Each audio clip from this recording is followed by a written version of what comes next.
In the halls of gaming history, there are those developers who can stand the test of time, Disney, Capcom, and so on. Then there are those that, well, end up getting bought and then eventually closed down for good. Today's topic is one of those developers. I'm Professor Retro, and this is what happened to Monolith Productions. Let's rewind back to the year 1994, when Brian Bowman, Toby Gladwell, Brian Cole, Jace Hall, Garrett Price, and Paul Reynolds, and Ryan Waite all got together and wanted to create their own company, but what to call it? Well, at this time, DOS gaming was still poppin', and they needed a name that had 8 characters or less to work with DOS file names. And after watching a bunch of movies, the term Monolith stuck in their heads. And it worked. And it was exactly 8 characters long. Now, most of the team at this time was working for Edmark and got together once in a while to play games like Doom, although I was thinking they can make their own games. So to promote this idea, they decided to use the Red Book audio format, which could store both audio and digital files. Hall eventually left Edmark to start promoting the company, and soon they caught the eye of juggernaut Microsoft, who at the time was preparing to release their newest OS, Windows 95. Microsoft wanted Monolith to develop gaming cities that could demonstrate what Windows 95 and DirectX would do. Yeah, because they're not right. All had the idea of using the gaming cities to continue to build up more contacts for future expansion, which caught the eye of a Japanese print publisher, and I'm probably going to butcher this, Takajimasha. Sorry if I butchered that.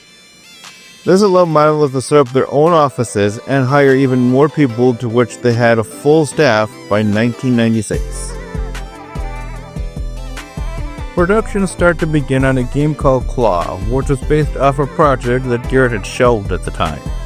During the production, Monolith soon took on Q Studios, but time was headed up by Nick Newhart, and it was finishing the game Blood, one of the last games to use the 2.5D build engine, and soon it became a hit that they started to get together to play that instead of Doom.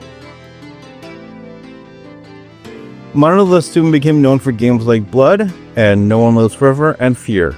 And then they developed the Listech game engine, which was their preferred engine to use, starting with Shogo Mobile Armored Division. And by 1997, Monolith had then 70 people working under them. The success of the company caught the eye of another juggernaut, Warner Bros. Interactive Entertainment, now known as just Warner Bros. Games. By 2014, they had released 2 new games, Middle-earth: Shadow of Mordor and Middle-earth: Shadow of War. And by 2021, they had announced that they were developing a game starring DC hero Wonder Woman. However, sadly, Warner Bros. Decided to close down Monolith, thus ending any development of the Wonder Woman game.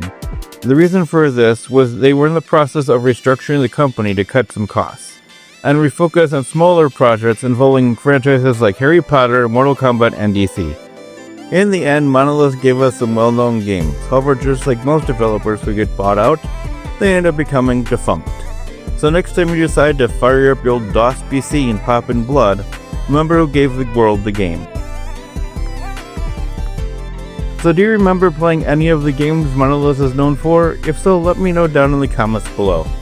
Also, if you want to support the channel in other ways, I do have a Discord and a Patreon with some behind the scenes stuff. Both links will be down in the comments below. Until then, remember to subscribe and ring the bell so you get a heads up on the next video. I'm Professor Retro saying peace out and stay frosty.